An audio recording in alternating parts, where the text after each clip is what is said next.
And welcome back to another episode of the Not So Perfect Podcast. I am Matt Shin, as always, with Gerardo Corneo. This is round two Yes. of the 41st ever podcast of the Not So Perfect Podcast. Take two. Last week on me, I'll own that. Had a little bladder issue, so we had to. I'm glad we had this weekend to think about what we're going to talk about today. Because it's discussing it with what we're bringing to you today is Men's Mental Health Awareness Month, the month of Oh, yeah. June, all for the men and their mental health issues. So, And we discussed five major mental health problems, and just kind of really checking myself over what we talked about over the weekend, and then even with colleagues and other checking in with friends of mine. yeah, people you care about, Yep.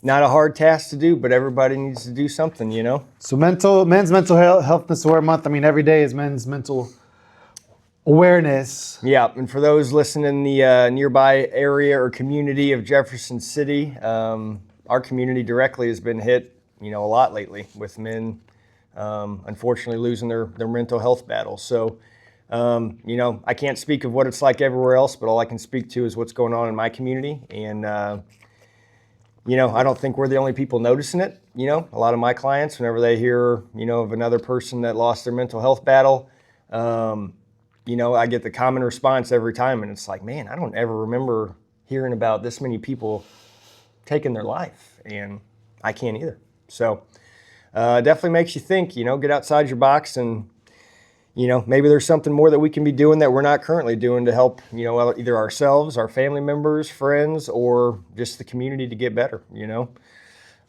So those are things that, we're going to be talking about today.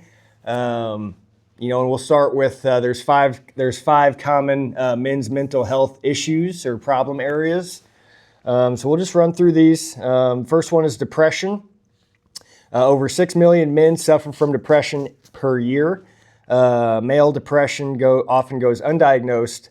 Men are more likely to report fatigue, inability, or irritability, loss of interest in work or hobbies, rather than feelings of sadness or worthlessness. So, the depression, and again, I believe the stats that we're reading here either came from Missouri Mental Health Foundation or the Missouri Behavioral Health Council. So all reputable sources of getting this information for anyone curious. So speaking on the part of the depression, and all I'm going to speak about today is just my experience going through this. I'm one of the lucky people that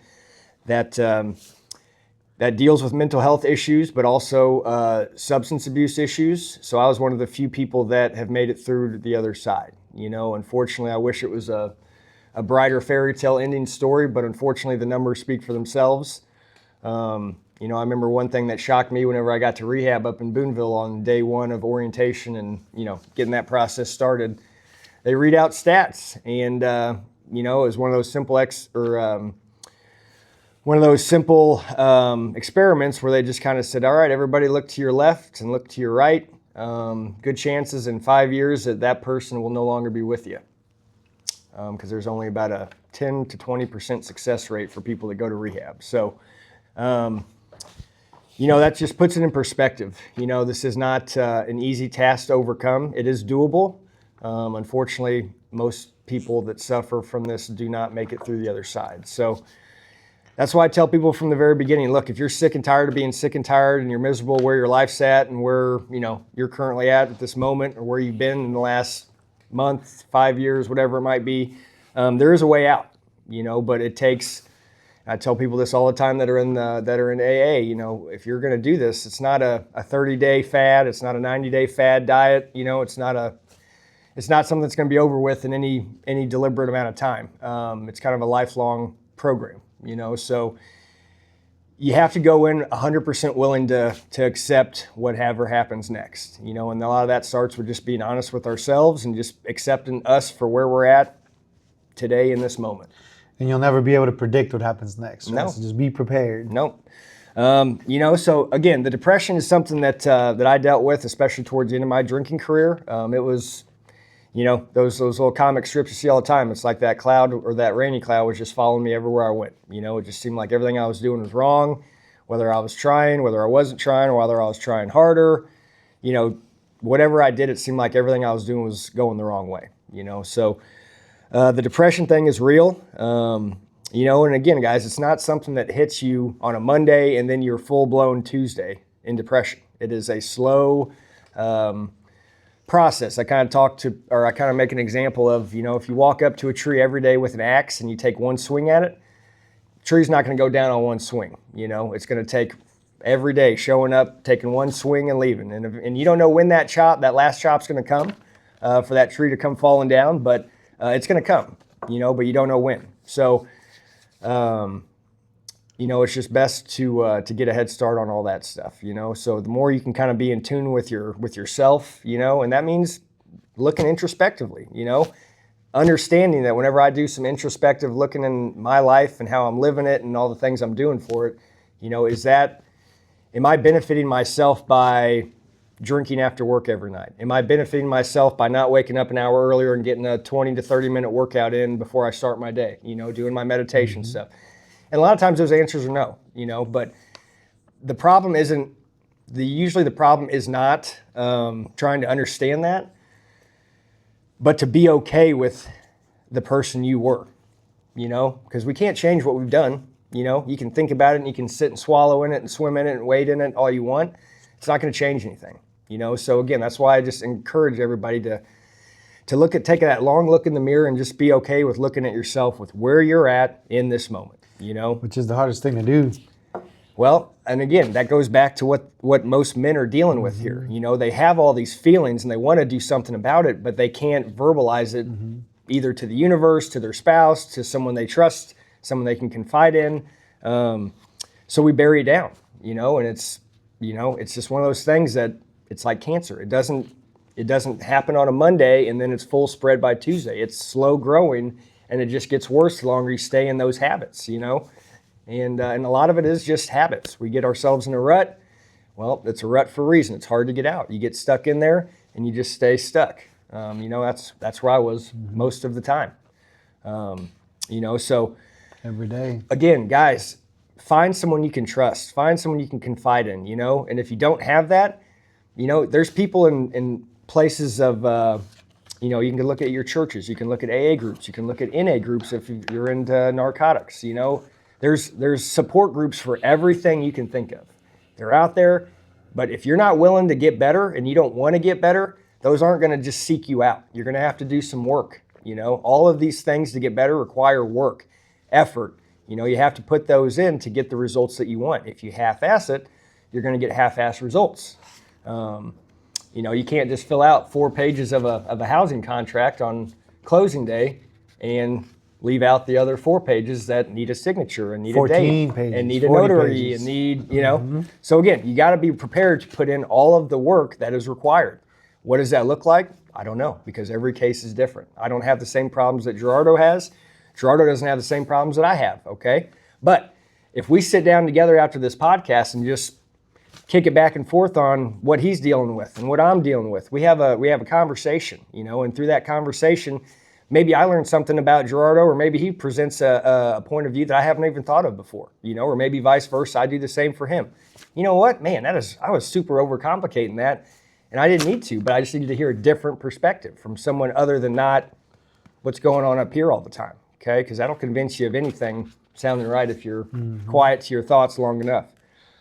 So depression is something that, it is a fixable thing, guys. You just have to be able to open up and talk and be vulnerable for a little bit. And I know that goes against everything we've been taught, from childhood, or at least that's what I was brought up, not to talk about that stuff. So we almost have to deprogram ourselves of what we've been taught all this time, And guess what? You're not going to get it right the first time, the second time, but every time you come back and do that, it gets easier and you get more comfortable being in that space, So yeah, that's my stint on depression. It's real. The quote, or the one that affects me the most, that I can focus on or happen to me. 99% of men's stress comes from simply not having enough money. I hate going back to money, but I wasn't born in this country, so the whole thing is like I have to, the American dream, chase, and that's all anybody ends up doing entrepreneurship world, or some of them. Chase, the dreams and dreams, money. It's never enough. I've seen people with enough money to make all of us rich. Yeah. They are struggling. Their marriages are terrible. Their siblings hate them. So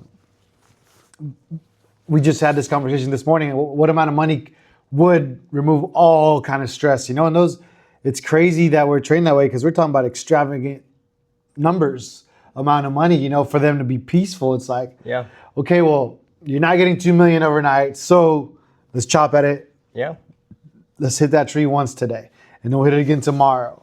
So working it backwards like that.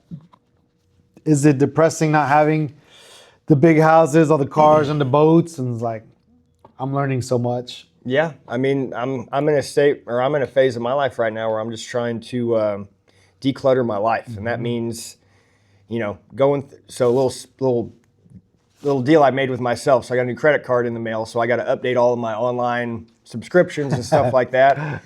So I don't really.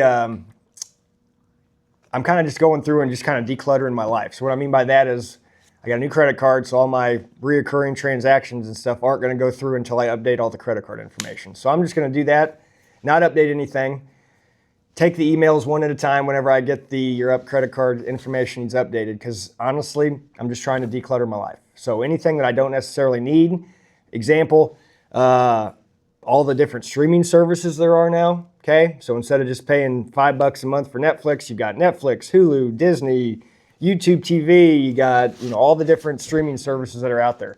And I had a lot of them for a while. How much of them did I use? Maybe one regularly, and then the other ones I would just kind of use sporadically. But again, $12.99 here, $15.99 here, $21.99 here. So I'm just going through and just kind of decluttering things, see what I really need and what I really don't need, and just get rid of the things I don't need. So Brilliant. Just a simple little exercise. I do it every year at the first of the year with my closet.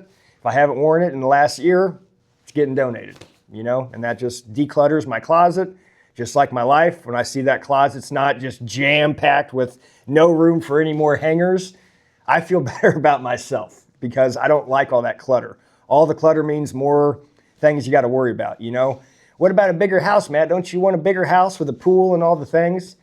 I mean, it'd be great, but here's the thing. I don't like cleaning all that stuff. And if I only use 4 rooms in a 17-bedroom house, I don't have time to do all that stuff. And that's taking away time for me to do other things, And it's time. It's like, hey, we'll just pay a cleaner to come do all that. Okay, well, I'm getting rid of a streaming service, but I'm substituting that with a cleaner now.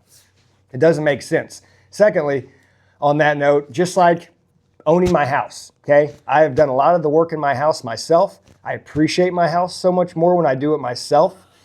Just like mowing my grass, okay?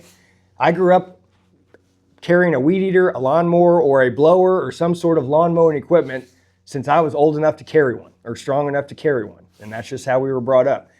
But when I weed eat my yard, when I mow my grass, when I take out my trash, I am taking responsibility for my stuff, So in doing that, you have more pride when you do certain things, taking out the trash, putting the trash cans out on the corner of the street, mowing my own yard, taking the extra second to really do a good job on my weed eating, where if it wasn't my house, I'd probably just skip over it.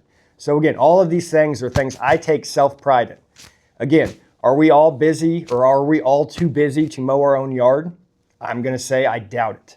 There might be a few people out there, but again, are we really that busy that we can't mow our own grass? Are we really that busy that we need a maid to come and vacuum and dust our house once a week? Okay. I did dusting this past weekend. Probably my least favorite thing to do as a single homeowner.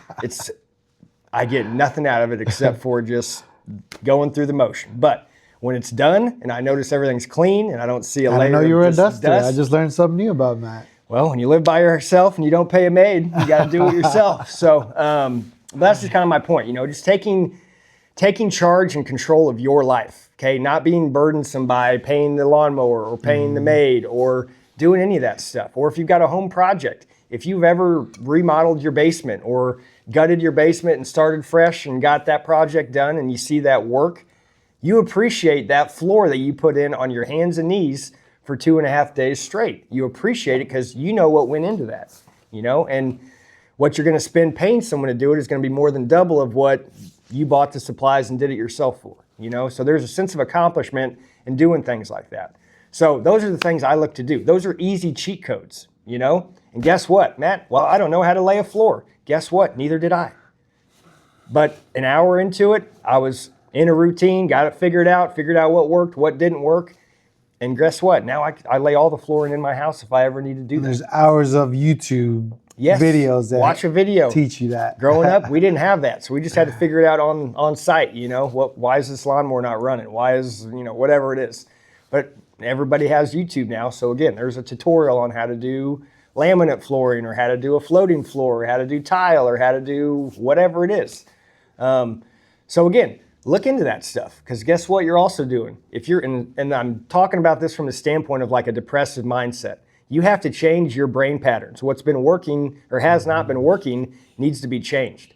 So instead of just thinking about alcohol and yourself all day, if you've got a project that you can focus on, watch a few videos on how to learn this stuff, you're taking your mind off of what it's been focused on this whole time. You know, that's why for me, I had to just go for a run in the middle of the night whenever I couldn't sleep. I didn't have a car, so I couldn't drive anywhere if I wanted to.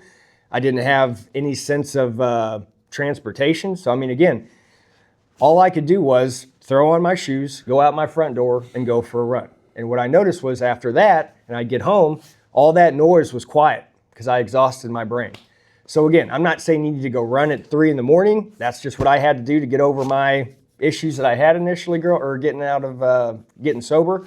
But again, the tasks, the little side projects that you can be working on, that takes your brain out of yourself and it puts you doing something more productive way of thinking.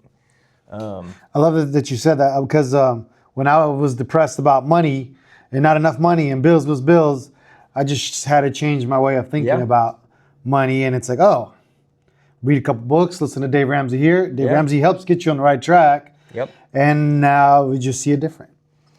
Yeah, and then another big thing too, guys, and we've talked about this before, but you know, if you're stuck in that cycle of just depression and just not feeling good about yourself for where you're at right now, take a look at who you're surrounding yourself with. You know, this is one thing I had to learn the hard way whenever I got sober was, went to rehab, got out of rehab, got back to Jeff City, went back to working and, you know, getting back to a normal-ish style of life. But guess what? In that process, I lost a lot of quote-unquote friends. So that was kind of hard at first just because I had to swallow that of just knowing that I'm having people that I was around for a long time are no longer going to be a large part of my life. And that's kind of a tough pill to swallow, but, you know, I was so focused on just doing the next right thing. I thought about that for a brief minute, but then it was on to the next thing, you know, so I didn't stay stuck just fixating on, well, people aren't going to like me or they're not going to think I'm fun or cool or whatever it is. It doesn't matter, you know, it just doesn't. So going through that, you're going to lose friends along the way, but those are the people that, you know, weren't true friends.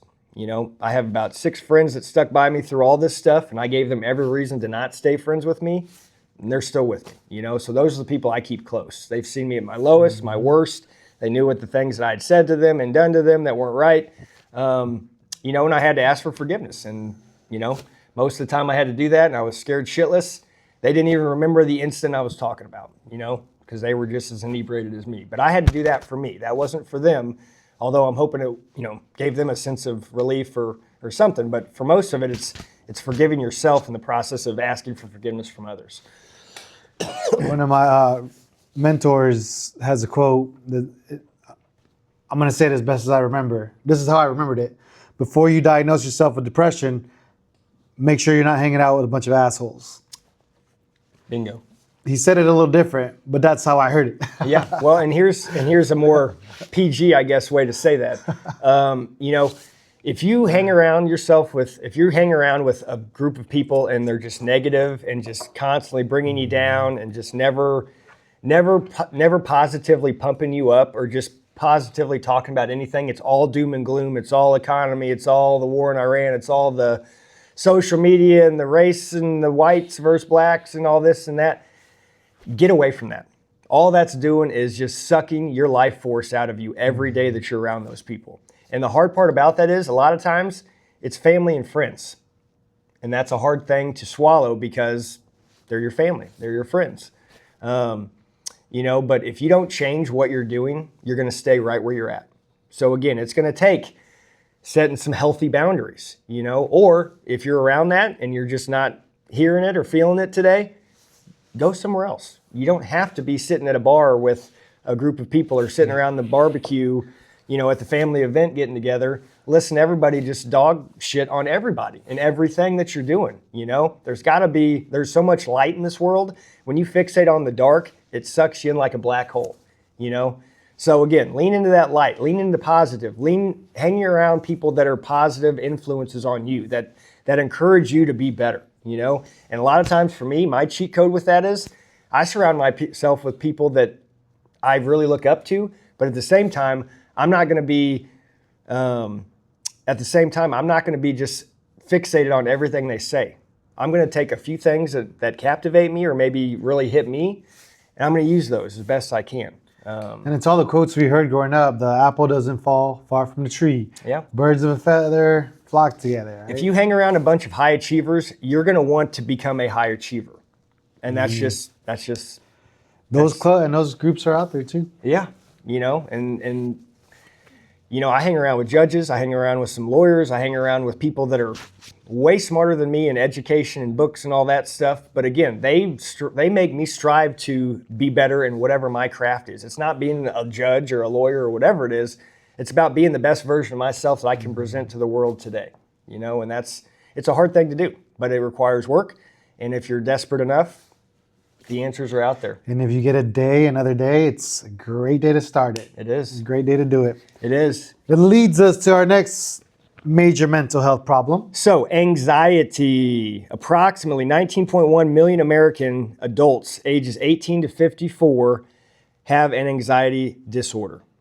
3,020,000 men have a panic disorder, agoraphobia, or any other phobia.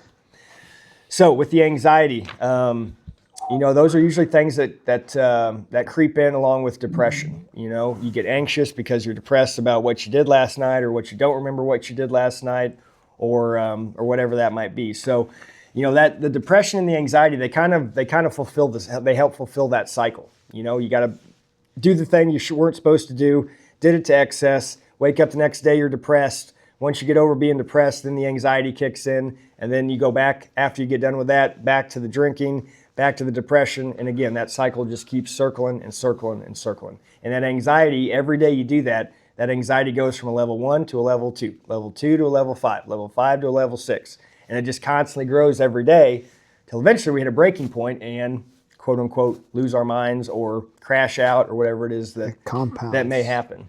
So just know that, you drinking one day isn't going to lead to the end of the world. But if you do that consistently, it will, and not in any kind of time frame that I can diagnose. It's different. And that we talked about that age group, 18 to 54. That's pretty much from 20 to 60. That's 4 generations of men. Yeah, that's a grandpa, dad, that's a dad, a son, great grandpa. That's great 4 generations. whichever order it is in. But yeah, that is huge. That should be alarming, guys. That's a lot of people. Oh, and anxiety. We got a trip tomorrow for my mom's birthday. And even discussing it with my wife, like I'm scared for all of us to go in one car anymore. Yeah, we talked about I don't want anything happening to all of us all at once. We need to say, what's the anxiety there? Like, what can I not control there? Like the other drivers. We're leaving at 10 a.m. in the morning, 9 a.m. in the morning. There might be a drunk driver on this roads out in the country, on the single or the double lanes, So that's how my anxiety is more family-based, kid-based, children-based. Well, and another way to look at that too is, that's what you're worried about on this trip tomorrow. What if you were worried about picking out the best outfit? What if that's what you were fixated on and anxious about? That's also which swimsuit am I going to wear? So just think how ridiculous some of those things that we get caught up in. Listen to how ridiculous that sounds when you go from worried about your family being safe on this trip you guys are taking tomorrow to some people that are just worried about making sure they have the right size tumbler with enough ice and water in it to get them, to their 2-hour drive to wherever they're going. You know what I mean? So again, you can focus on the minute stuff that really doesn't mean shit. A tumbler, an outfit. You can spend time thinking about that. Let me know how productive that is. Or you can be focused on making sure your family gets to and from wherever you're going safe. Just being present. So I mean, again, a lot of this stuff, guys, and I learned this the hard way. I had to literally say this shit out loud that was going on in my head because I had to hear how ridiculous it sounds. Like in your head, you can make anything sound great, but when you speak those words and you hear like, there's just something to speaking those words or even conversing with somebody about that, speaking them instead of just thinking them, because there's a release you get from putting those words out in the universe. So, I mean, a lot of the things I used to think about myself, I say them today and I'm like, that is absolutely crazy. Like why, but that speaks to the state of mind I was in at the time, So, I guess I want to bring this up. So, we talked to Linda last week and she asked, we had, for those of you that don't know, we had a couple people that we lost last week. One person unfortunately lost his mental health battle. The other person was a friend of mine that was in a car accident. Both of them lost their lives. So this kind of hit us a little different last week. And again, a good reason why we're kind of reapproaching this again this week because, even going through all the stuff last week with the visitation, the funeral and everything, I was just off all week. It really hit me different this time. When you know someone a little bit more personally, and you had suspicions that they were struggling, but you didn't know, and then it comes to find out that things ended the way they did. It just weighed on me a little bit more. Not that I'm in a bad spot, but it just took me longer to process this one, And I tell people all the time, that's that poopy pants mentality where, like David Goggins says, give yourself an estimated amount of time for feeling in your feels, whether it be 10 minutes, an hour, a week, whatever it is. But when that time hits, you got to move on and start walking forward instead of staying stuck or in the past, thinking about things you're thinking about. But Linda asked, she said, Matt, whenever you were at your lowest, did you have thoughts like that, that you wanted to end your life or just not be here or anything like that? She said, and don't feel obligated to tell me, I'm just curious.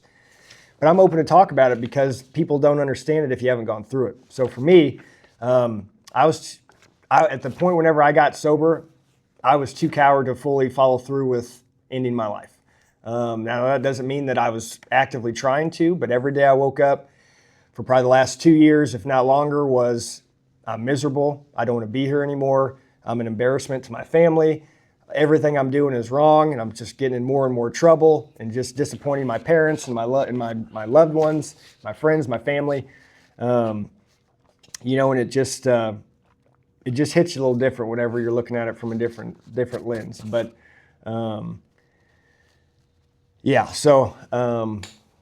with this funeral and visitation last week, the person came up to me and they said, I was wanting to call you and I was wanting to reach out to you to see if you could help. And I had to stop her right there and just let her know, look, we could have all done more. We all could have done something, and it's easy to beat ourselves up over it. But the fact of the matter is he made a choice.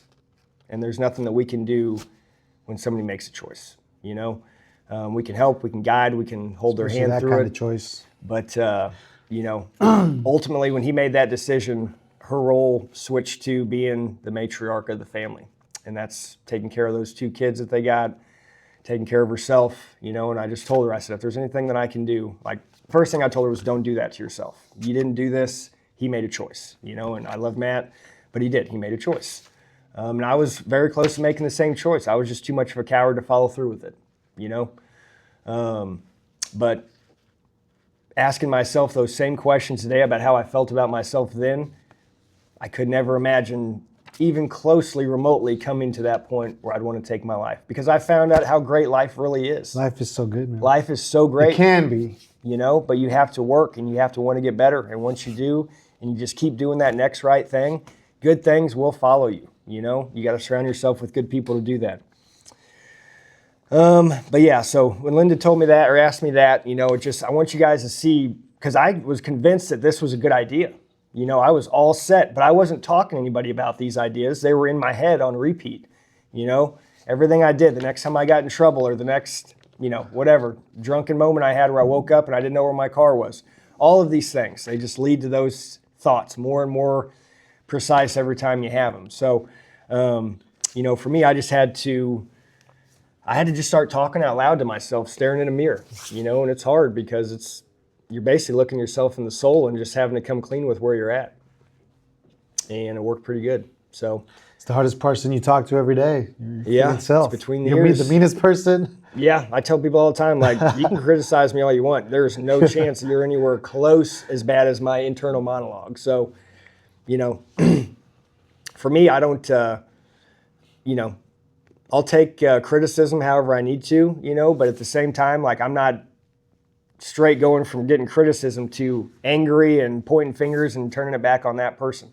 I take any kind of feedback I can get and I use it. It's data. It's a data point. Whether that's a good piece of advice or a bad piece of advice, that's not really the point. The point is I have data coming from outsiders that can either help me improve or improve the way I do things around here or just the way I look at life or however I look at it. So, that's one that's, with the anxiety and all that stuff, guys, it's just something you gotta take your mind out of the equation, because all we're focusing on when we're in addiction and just having mental health issues, we're focused only on us, and that's, not that when we're that focused on us, that means we're not spending time on our wife, on our kids, on our business, on our work, or on getting ourselves better. So again, it's just one of those things you just got to kind of remove yourself from the equation and, just start thinking about something other than that. Next up here, we've got the bipolar disorder. 2.3 million Americans are affected by bipolar disorder. An equal amount of men and women develop the illness. The age of onset for men is between 16 to 25. So with the bipolar stuff, that's 16 to 25. So 25 years old is about the time that a young adult, fully grown prefrontal cortex, that means all your decision making, your rationality, all that stuff, isn't fully developed until then, So that's why anytime we're doing underage drinking, doing drugs while we're under the age of 25, all that stuff is going to hinder you from maturing at the rate that you're supposed to. And I'll say this because this was something news to me whenever I got to rehab and heard that basically from the first moment you take your first drink and whenever that becomes a consistent thing, so you start drinking more regularly, whether it be every day or whatever, 3 or 4 or 5 days a week. So let's say I start drinking at 16 years old, okay? So if I start drinking at 16, which was the age I actually did start drinking, when I was 16, basically once I started drinking and then continuously did that, whether it be on the weekends or, whenever it is they're in high school, they're going to do that, your maturation stops at whatever age that is. So for me, I was 35 years old whenever I was going through rehab. So I was literally having to think that I haven't matured since I was 16 years old. And then I look at the actions that I had behind all those after I learned about those facts. And it's crazy to see just how many of my behaviors and my thought process was all based on that of like a 16 to 18-year-old kid. But it makes sense. It explains why my path went the way it did. And those are like our most clueless years, from 16 to 25. Yeah, you're turning into a teenager, hormones. You're trying to figure out who you are as a person. You're getting all these hormones. To end of college, and then you're an adult now. You're off your insurance. Yeah. You're off your parents' insurance. One Go year, be an adult. 1 year you're 4'6" and 100 pounds soaking wet, and then over the summer you come back, you're 6'4" and you're 250 pounds, and everything works differently now than it did last year. So again, these are the most vulnerable years of a young adult's life because again, they're learning how the world works. They're learning about authority. They're learning about education. They're learning about what they want to do with their life. So again, those are very, and I didn't know this stuff whenever I was 16, 17, 18. I didn't know any of this stuff until I got sober at 35. So, I'm not speaking from a perfectionist because I surely made a whole bunch of mistakes along the way. But again, the only reason why I like to do this and talk about this stuff and why we do this podcast is it keeps me on the straight and narrow because I'm having to reassure what I'm talking about with what my actions show. And then the other thing is, I don't want you guys to make the same mistakes I did. Maybe you can get on top of this, but 10 years earlier than I can, or maybe you just divert it altogether and don't ever start drinking. I told my nephew the other day, the greatest superpower you can have in life, that's the biggest cheat code, don't drink. Because when you don't drink, you never have to worry about a hangover. You never have to worry about spending illicit money on shit that you shouldn't be spending it on, having $200 bar tab, just all the stuff that comes along with that. The hangovers, the angry wife, the angry girlfriend, the, missed time with kids, just whatever it is that you could be doing otherwise. It's just very important to look at it from that perspective. I have a friend of mine through the real estate world who gave up drinking this year, and he's still doing all the conferences. He's still doing everything, his lifestyle, but he's putting how much he saved by not drinking. Yeah. At the conference, $500. At dinner, $300. Life daily. So he's starting to put that, which it's a huge point to make. Yeah. You don't need it anyway. Yeah. Well, I noticed. So that hit me whenever I got out of rehab and got back to work at Madison's Cafe. And obviously I had a lot of legal issues and expenses that I needed to pay for. I totaled the vehicle out, so I needed a vehicle, lawyer fees, all the stuff that goes along with that. And there's a lot of them.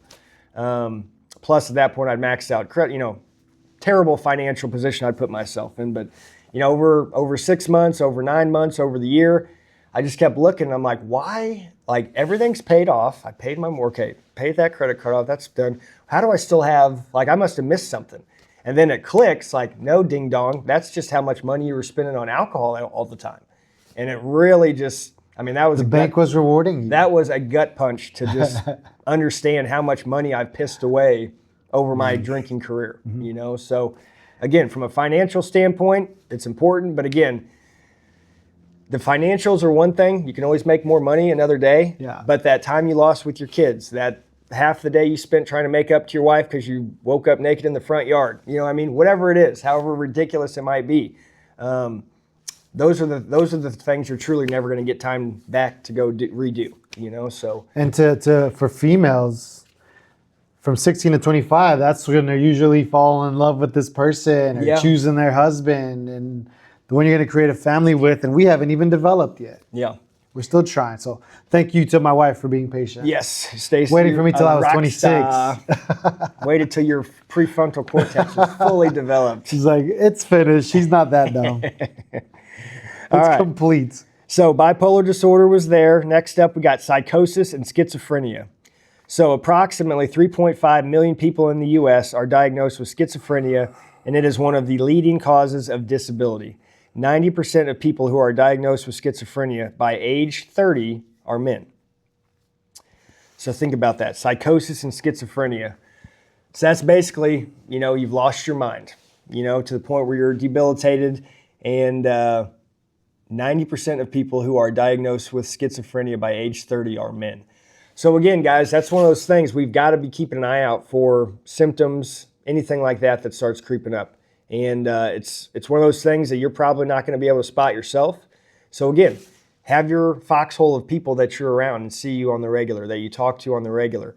And you've got to start talking about these things. It's one of those things where the more we talk about it, the more people are aware of it. They know what to look for. If there is a day where you're just off and not yourself, maybe that's a sign that something more is happening down the road. So, well, we're all a little crazy, but just don't lose your mind. Yeah. Well, and the thing that whenever I quit drinking that I noticed about me was, instead of being super high and then super low and then super high and then super low, my life is much more like this. Not the highest of highs, not the lowest of lows. So I keep an even keel.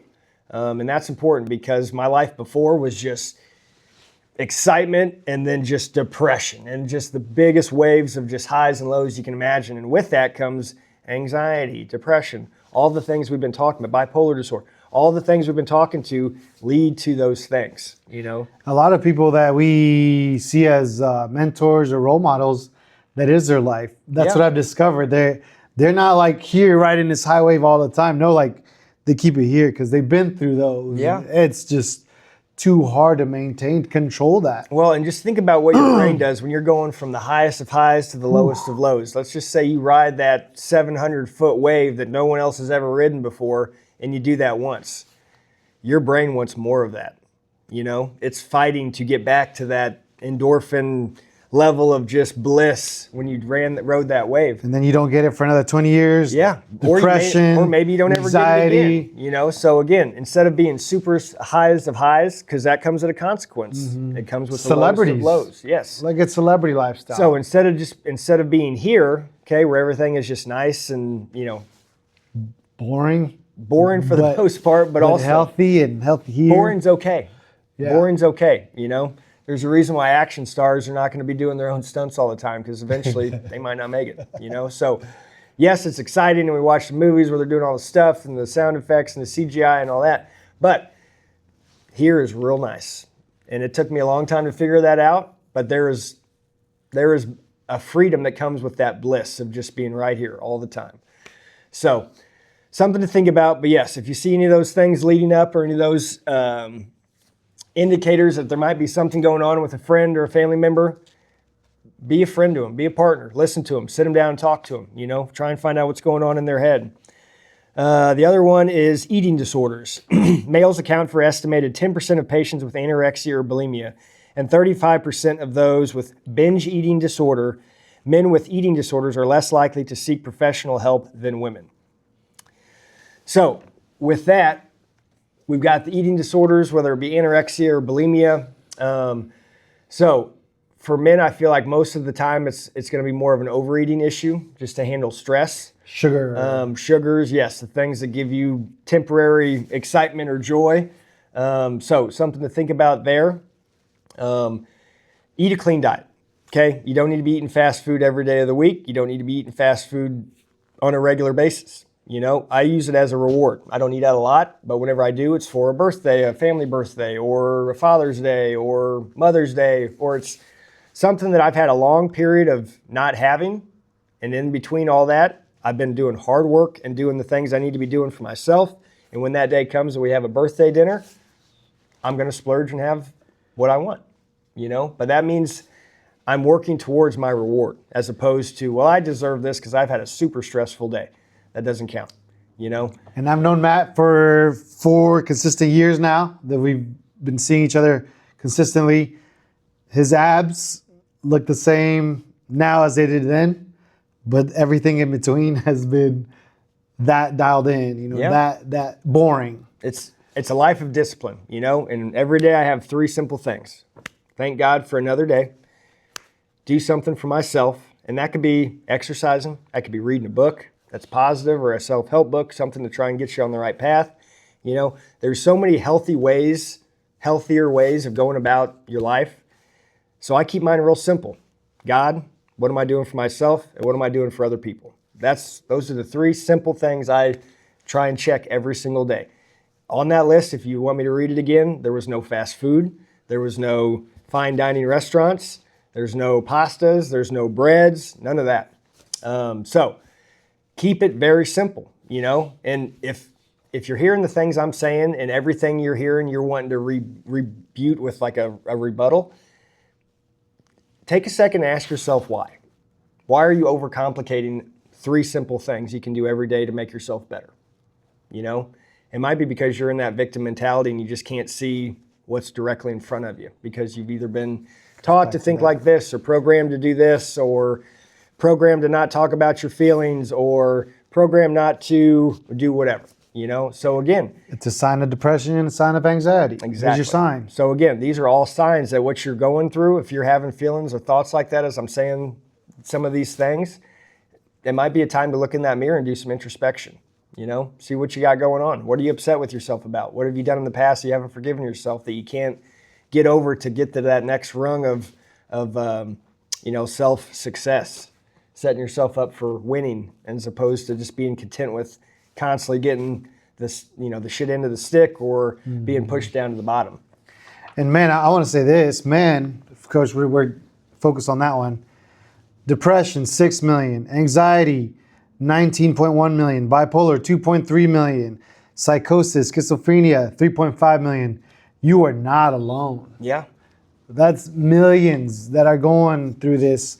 Maybe some of those millions, all of the above. Yeah. You know, you are not alone. At all. So,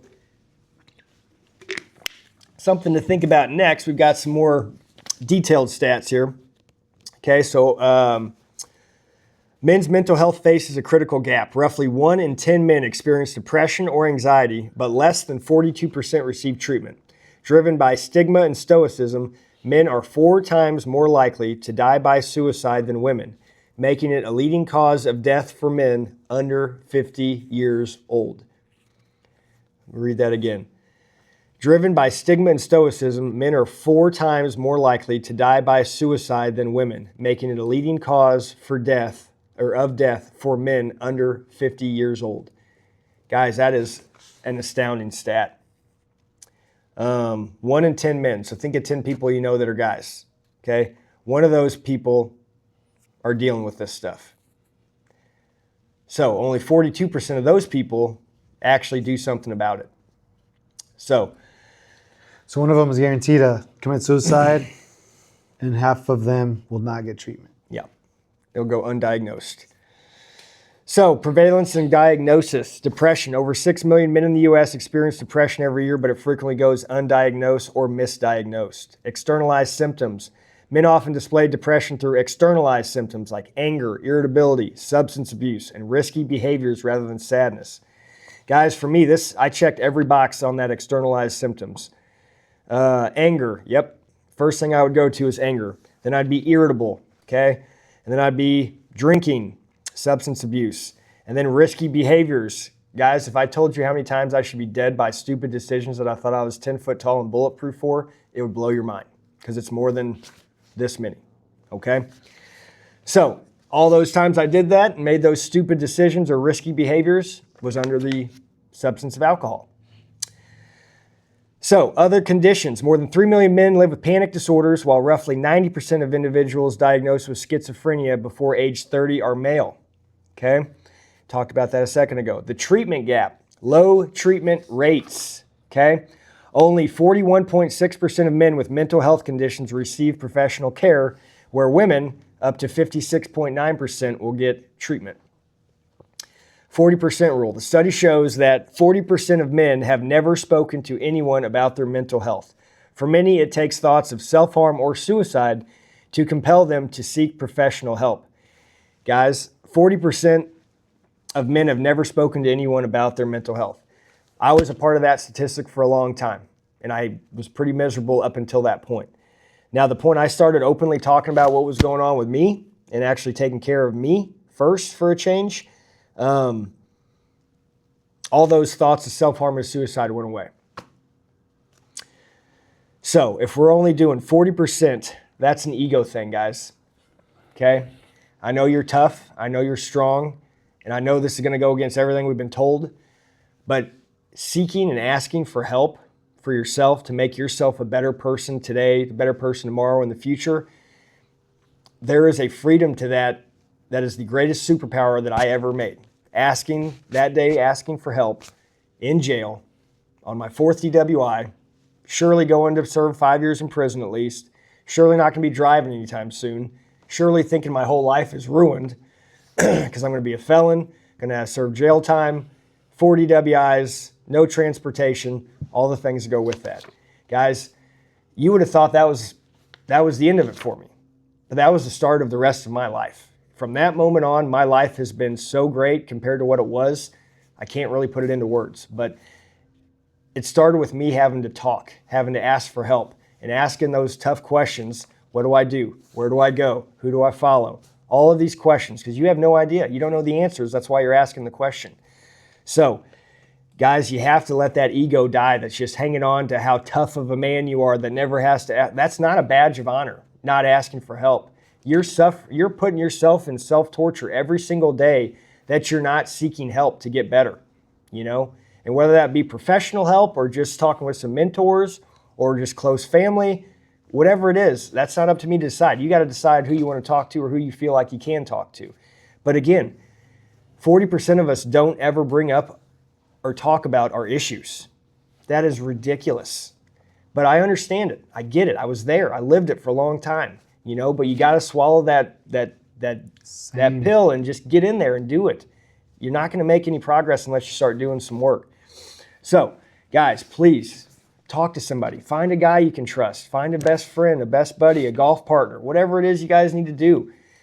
They will listen, guys. They will. You just have to have the courage to take that first step in doing that. And another superpower for those that get asked to listen, just shut up and listen. Yeah. Just shut up and listen. Just listen. Let them let it all out, whether it's an hour, 2 hours. That's been a savior of my marriage. Just shutting up and listening to my wife, hour, 2, 3 hours, however long she needs to cry for. Just listen, take it all in. You don't have to solve that problem right away because you already did just by listening. Yeah, for those of you that Gerardo was talking about, the listeners out there, the friend that a buddy that's struggling confides in. Initially, you're just going to have to let them spew out whatever they got coming out of their mouth because they've been holding that shit in for so long. Don't interrupt them. Just let them talk. Let them get it out because the longer they can talk, the more weight off of their shoulders is evaporating as they're talking. So the first time you guys sit down and talk, or maybe the first time you hit the golf course and he starts opening up, just let them talk. There will be time for you to talk and kind of give some advice if you need to or want to or feel qualified to. But again, initially, just let them talk because they're going to have, say, 40, how old are you? 43. So if you're 43 years old and you've never talked to anybody about what you got going on inside, you're not going to get that out in 5 minutes. That's a lot of years. That's a lot of years of pushing suppressed shit down and never bringing it up, And that's whether there's been bad things that have happened to you or just whatever, Every case is going to be different. Some people were abused as kids. Some people were sexually abused as kids. Some people were abused by a family member. Some people were, beaten on a regular. We're all fucked up because of our upbringings. And that's okay. They're all different, okay? So just know that if you do have somebody that reaches out to confide in you, initially just listen, okay? You'll get to a point where we can talk more about that as well. Now, the primary stressors. The top 3 drivers of mental health distress in men are, in order, 32% work-related, 31% financial stress, and 23% personal health concerns. So to me, when I read those, that's like an inverted pyramid because your work-related stress or your work-related pressures, 32%, that's higher than your personal health concerns at 23%. Your financial stress, 31%, is more important than your personal health concerns at 23%. That's bizarre. Like, how are you going to make your finances? How are you going to make your work a great thing if you're miserable yourself? We have to take care of ourselves first and then take care of that other stuff, and just some simple things, all right? Yeah, I got this job and I absolutely hate it. Well, then find a job you like. Find a job you love. Find a job that doesn't feel like work. I did that. I worked in restaurants for a long time. I was good at it. I didn't enjoy it. It was very stressful, very anxious, and just a lot of things that you got to deal with on the regular. So I started doing the gym full time, and I don't feel like I go to work a single day ever.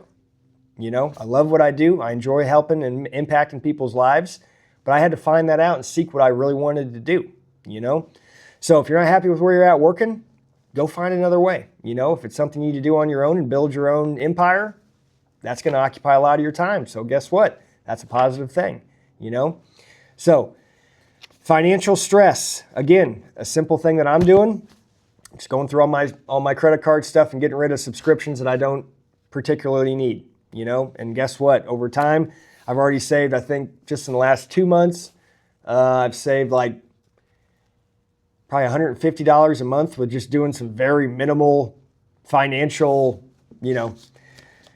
auditing of myself. So again, there's $150 a week that I'm saving just off of stuff like that. Multiply that by 4 weeks, multiply that by 12 months. That's a lot of money I'm saving. So again, maybe you don't need to go play 19 or 18 holes of golf for 4 hours a time, 3 days a week. Maybe that's something that doesn't financially work for you. Then stop doing it. Buy a pair of running shoes, and instead of spending 4 hours doing that, spend an hour going for a run or a walk, and then you got 3 hours to work on your work, your finances, your whatever. So you got to make sacrifices along the way, and they're always there. What do you think about that? Primary stressors. Dead on. Yeah, I'm just bizarrely shocked that personal health concerns is 23%, and we've got two other things higher than that, that men worry about on a regular basis. All right, last section here, suicide and crisis statistics, mortality rates. Men account for approximately 75 to 80% of all suicide deaths globally. Read that again. Men account for approximately 75 to 80% of all suicide deaths globally. Highest risk. While suicide rates are highest in men ages 75 and older, it remains a staggering leading cause of death from men age 15 to 49. So again, those stats are crazy, 15 to 49 as the leading cause of death for men. Heart attacks? Nope. High blood pressure? Nope. Diabetes? To be the trend. All that stuff, guys. This is an indicator and a big warning sign that we need to do more for our guys, okay? Got to do it. 15 to 49, that should not be the leading cause of death, okay? There's nothing at age 15 that should have you thinking that you need to take your life, okay? There's nothing at age 49 and everything in between that committing suicide or ending your life is going to help make better for those people that love you, that are around you, It's that cascading effect, and that's what's been probably hitting me more lately is just these people think that it's a good idea in the moment, and I understand, I've been in that spot before, but the cascading effect to their loved ones, what could I have done? What should we have done more? It just leaves them in this constant state of just wandering of what else could have been done. But it was a rough weekend thinking about all this, and I was with my family all weekend. But then you start thinking what you told me. You don't really know what they're going through. So is it a win for them by taking their life, but it's a loss for everybody else? How does that work? Or we're never going to figure this suicide thing out. Well, I hope. But for a man to finally just shut it completely off when you have all these statistics. Yeah. Is it a real win for that person, or was that just where their chapter, that's how long God wanted them to live? I don't know. That's a question you'll have to ask God. But I don't think anybody wins through suicide, whether you think you might or not. We probably all had that buyer's remorse on buying your boat, and oh man, I'm set. I got everything I've ever wanted. And then 6 months in, you got an engine issue that's going to cost $1,600 to fix. And then you got to figure out where you're going to store the boat during the winter. You're going to have to rent a hoist. You're going to have to do this. You're going to have to do that. So in the long term, boy, we didn't really expect all this stuff to be just concurring all the time. They were right. Don't buy a boat. So that's kind of how I look at suicide. I can't speak to what happens on the other side. I'm hoping that that our higher power is a forgiving one, and and helps those people make it through the next stage of their life after this one. But yeah, I don't think anybody really wins in suicide. It's just a sign that someone's in their lowest of despair and just hopelessness. And I can relate to it because I've been there. I've swam in it for many, many, many, many a days. And, it's just know, guys, that regardless of what you're thinking in your head, your family, your kids, your friends, all those people that care about you, nobody is going to be excited that you do this. Nobody is going to be happy that you decided to take away the burden that you were putting, quote unquote, burden you were putting on all those people you care about. Because it's not. And I don't care how much you can convince yourself inside your own head that it is, never, ever, ever is it. There's going to be someone that is very upset with you for doing that to them. And that's something you're going to have to live with. And unfortunately, that means that the people that are still here are going to carry with them forever. So just listen to the words I'm saying. And I'm not trying to say this to be mean or to get you worked up or anything like that. But if you are getting worked up hearing this, there's a reason why. There's a reason why. And it usually means there's something going on in here. Okay, either your brain and your body are trying to tell you that you got a problem that we need to get looked at, or maybe, hey, why are you getting mad whenever we're talking about suicide? We're trying to help those people that are out there still struggling. Well, maybe that person's struggling, he just doesn't know how to verbalize it, So yeah, just something to think about. And mental health is not just suicide, it's depression, anxiety, bipolar, psychosis, eating disorders. It's everything we're talking about. That, I mean, it leads to something, but we're trying to avoid that option. Yeah. And man, you don't need to be stronger. You need to know that you don't have to carry everything by yourself. That, read the book, Ego is the Enemy. We've talked about ego before on this podcast. You don't need to be stronger. You need to know that you cannot carry, you don't have to carry all of that by yourself. Get your support group, get a team. Yeah. Congratulations to the Knicks. OG couldn't have done it by himself. They needed everybody. Yeah. You know, the World Cup's going on. One player is not a game changer. You need everybody. You don't have to do everything by yourself. Go ahead, keep talking. But I think that's, reach out to us. Let us know how we can help. So I've got just some quotes here I'd like to read to you, lead us off with here. Quote time. Some more of those that I found the other day that had a nice ring to it. And the book was Ego is the Enemy by Ryan Holiday. That will Ooh. set you straight. Ryan Holiday is a terrific author. He's got a lot of other books on stoicism and just how to be a man, how to be reliable upon yourself for those that you support. Easy read too. Anybody Yes. can read it. All right, so here we got. Not taking a risk is the biggest risk. The unhappiest people in the world are the people who care the most about what everybody else thinks. Read that one again. The unhappiest people in this world are the people who care the most about what everyone else thinks, not what they think. The fear of a bad future. To be happy, you must eliminate two things. One, the fear of a bad future, and two, the memory of a bad past. So to be happy, you must eliminate two things: the fear of a bad future and the memory of a bad past. And I can speak to that very truly because my biggest holdup in getting sober was forgiving my old self and being afraid of what the future held. And for all those psychics out there, you have no idea Yeah. what the future holds. Lastly, we'll end with this. You can be really grateful for where you are in life and still want more for yourself. So, guys, if you're out there listening, we're here for you. We care about you. We want you to be well, but that takes work. Also, we're not mind readers. We would love to help everybody, but we don't read minds, so we can't tell who all needs help.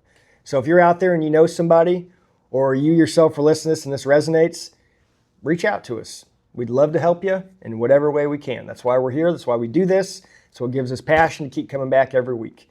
So we keep getting responses from people saying that we've helped them in this way, we've helped them in that way. Someone's not drank for 30 days. Someone quit drinking yesterday. We're getting all sorts of great stuff, guys. Keep them coming. We want to hear about it. And we don't care if this podcast gets to a million followers, subscribers. This is what works, guys, talking about it. Yeah. This is the most consistent thing I've done besides my business, my job. But personal wise, I don't work out. I hardly have time. I'm tired.